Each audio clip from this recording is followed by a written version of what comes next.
இங்கிலீஷ்ல it's not my cup of tea அப்படின்னு ஒரு இடியம் இருக்கு. அதை கேள்விப்பட்டவனையே நாங்கள் நிறைய பேர் அந்த கப் என்னுடையது இல்லை, ஸோ அந்த கப்பில் இருக்க டீ என்னுடையது இல்லை அப்படின்னா நாங்கள் நினைப்போம். நீங்கள அது ஒரு இடியம், அதாவது மரபு தொடர் அப்படின்னு சொல்லுவோம். எனக்கு அதில் இன்ட்ரெஸ்ட் இல்லை, எனக்கு அதில் விருப்பம் இல்லை அப்படின்ட்டு சொல்றதுக்கு பதிலாக நாங்கள் it's not my cup of tea அப்படின்ற இடியமை நாங்கள் பயன்படுத்தலாம்.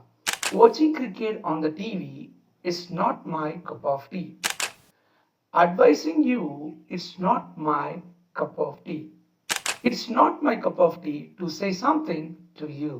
ஒன்றில் உங்களுக்கு ஆர்வம் இல்லை, உங்களுக்கு ஒன்றில் விருப்பம் இல்லை, அது உங்களோட வேலை இல்லை அப்படின்னு சொல்கிற சந்தர்ப்பங்களில் it's not my cup of tea அப்படின்ற இடியம்ஸை பயன்படுத்தி தாராளமாக அதனிடம் இது நெகட்டிவாக மட்டும்தான் பயன்படுத்தலாமான்னு கேட்டால் இல்லை, it's my cup of tea, எனக்கு அது ஆர்வம், எனக்கு அது விருப்பம் அப்படின்ட்டும் நாங்கள் பயன்படுத்தலாம். ஆனால் அதிகமாக நெகட்டிவ் ஃபார்மாக தான் தற்காலங்களில் பயன்படுத்திட்டு இருக்கிறோம்.